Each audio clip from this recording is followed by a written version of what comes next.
Don't let them make you angry. Vincent Diamante, Flickr appealing to people's emotions is an effective tactic used by scammers. A Stanford study found that older adults who were excited or angry were more likely to want to buy an item in a misleading ad.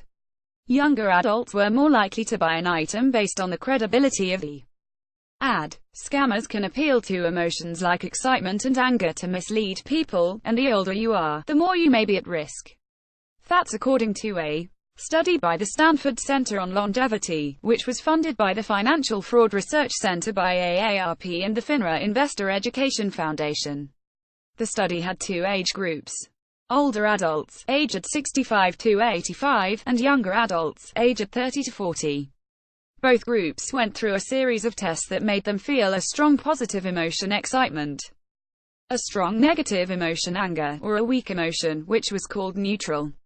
Then, all the groups were presented misleading advertisements to see if they were interested in buying what was being advertised. The team found that the older adults in the excitement or anger groups reported greater intention to buy the items in the misleading ads than those who were in the neutral group. Young adults, meanwhile, saw no major differences based on emotions. The more credible younger adults rated a given ad, the more likely they said they would be to buy what was being advertised. For older adults, across all three emotional states, there was no relationship between how credible an ad looked and how likely they were to buy it. When emotionally aroused, either excited or frustrated, older adults may be more susceptible to being victimized by scammers than are younger individuals. Ian H.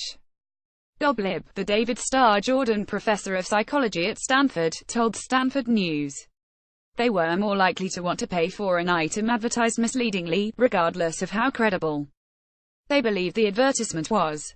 Financial scammers sometimes prey on older adults, especially those who are retired.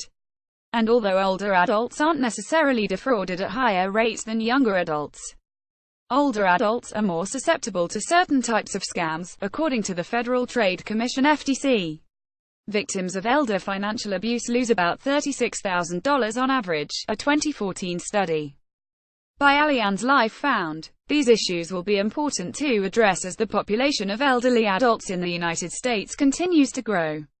Check out the full study from Stanford here. See also the age when people feel the most and least happy with life in one chart.